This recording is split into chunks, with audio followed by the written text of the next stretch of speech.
นี่คือสปิริตภาวะความเป็นผู้นำของหลานหน่อยอุ๋งอิงสวัสดีครับผมสวัสดีพี่น้องครับป้องปายมิดหมอแคนแฟนหมอลำยินดีต้อนรับเข้าสู่ช่องไทยซีเกตชาแนลมาพบกันในคลิปที่2ของวันที่23มีนาคมปีพุทธศักราช2569สวัสดีพี่ยังแฟนคลับ FC ลาดน้อยอุ๋งอิงแฟนคลับ FC สาวน้อยเพชรบานแพงสู้ขู่สู้คนเด้อครับเด้อมาพบกันละครับกับความฮ้อนอบอ้าวโอ้ยฮ้อนพี่น้องแดดเปรียงแดดจัดจ้านอยู่ในรถก็ถือว่าฮ้อนอยู่บ่ได้เปิดพัดลมเนาะพี่น้องเนาะเอ้ามาพอกันคลิปนี้สิมาเว้าเรื่องราวประเด็นของหลานน้อยอุ๋งอิงสปิริตภาวะผู้นำเกินร้อยหรือว่าอย่างแท้จริงก็ว่าได้เมื่อวานครับคิวงานลาน้อยอุ๋งอิงย่ามกังเว้นเนาะตกประมาณสักบ่าย3เดินทางมาไลฟ์สดอยู่ในตัวเมืองจังหวัดบุรีรัมย์หลังจากไลฟ์สดเป็นที่เสร็จสับเรียบร้อยเดินทางไปสู่สนามมองที่ทำการแสดงเป็นภาพบรรยากาศครับค่ำคืนที่ผ่านมาเนาะในห่วงที่ลาดหน่อยอุ๋งอิงนี่เดินทางไปถึงฮอดหม่องทำการแสดงกิจวัตรประจำวันของลาดหน่อยอุ๋งอิงบ่หูจักเน็ตบ่หูจักเมื่อยขนาดว่าสู่งานนะครับสู่งานมาหลายชั่วโมงนั่งรถนั่งล่าเดินทางมาอีกยังมียังครับมีจิตใจที่อยากมาพบปะมิตรหมอแค้นแฟนหมอลำดังภาพที่เห็นครับพี่น้องนี่คือภาพที่พี่น้องปังปายหลายผู้หลายคนได้เข้าไปห่มหลาหน่อยอุ๋งอิงในช่วงหลังๆก็เลยมีการนะครับจัดระเบียบต่อแถวพี่น้องมิตรหมอแค้นแฟนหมอลำเห็นก็คืออู้บรรยากาศอบอุ่นเนาะจนเสียนนได้ลงคลิปนี่เหรอนี่ละใครว่าอุ๋งอิงกระแสตกมาดูลาน้อยอุ๋งอิงกระแสยังคงเดิมสปิริตเกินร้อยคือเก่าคือเดิมนี่คือภาวะความเป็นผู้นำครับ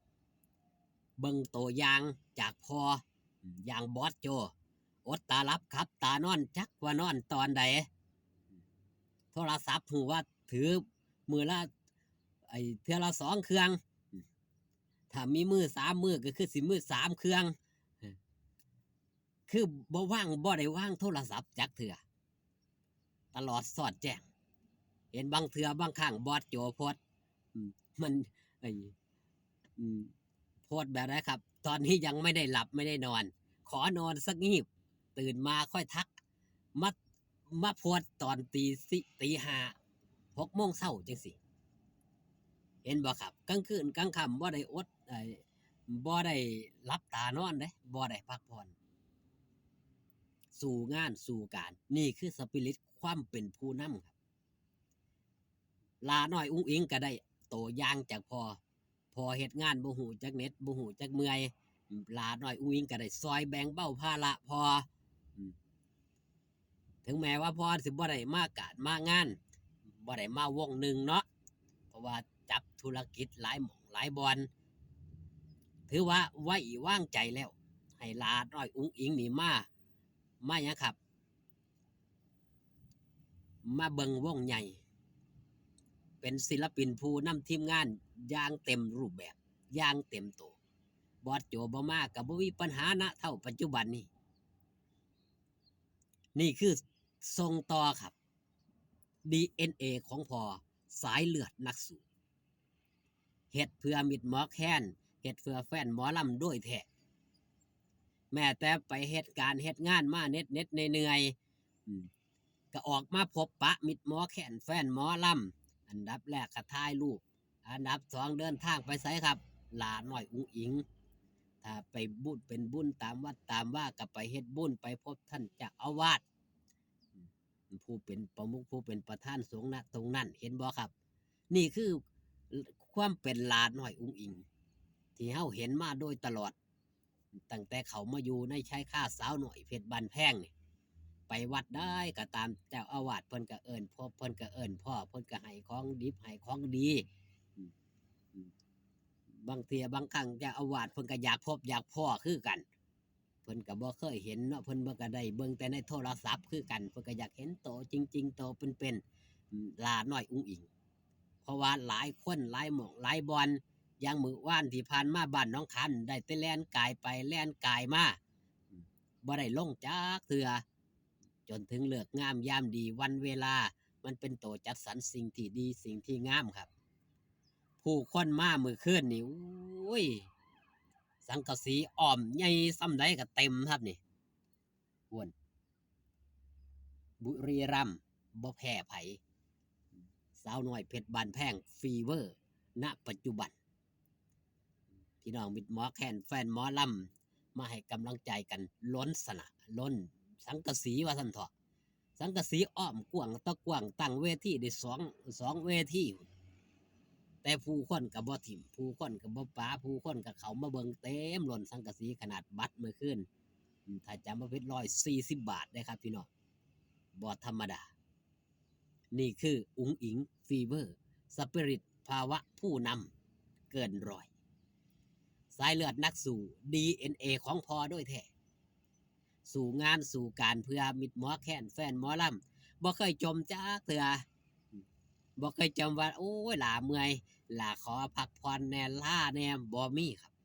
มีแต่พอมีงานบ่อยากไปรถแห่จังสิรถแห่อยากขึ้นรถแห่อีกตั้งหาก คือในใจลาน้อยอุ้งอิงก็อยากจะเสียดงาน นี่คือคนหักการคนหักงานโดยแท้จริง เรื่องงานบ่เคยถอยบ่เคยท้อในการเฮ็ดงาน ขอแต่ได้มีงานเฮ็ดว่าซั่นนั่นคือนั่นคือหยังครับความคิดของหลานน้อยอุ้งอิง เป็นความคิดที่เป็นพลังบวกมื้อแลงอย่าลืมอย่าพลาดครับแยกประปาบ้านด่านเนาะแยกประปาบ้านด่านอำเภออรัญญประเทศจังหวัดสระแก้ว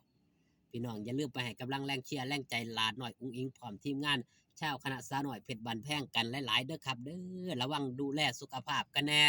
อากาศร้อนๆเขาโฮมในเด้อครับเด้ออยู่ดีไม่แห้งสู้ขู่สู้คนครับพ่อกันซ้ำนี่พ่อกันคลิปหนาเด้อครับเด้อสบายดีครับผม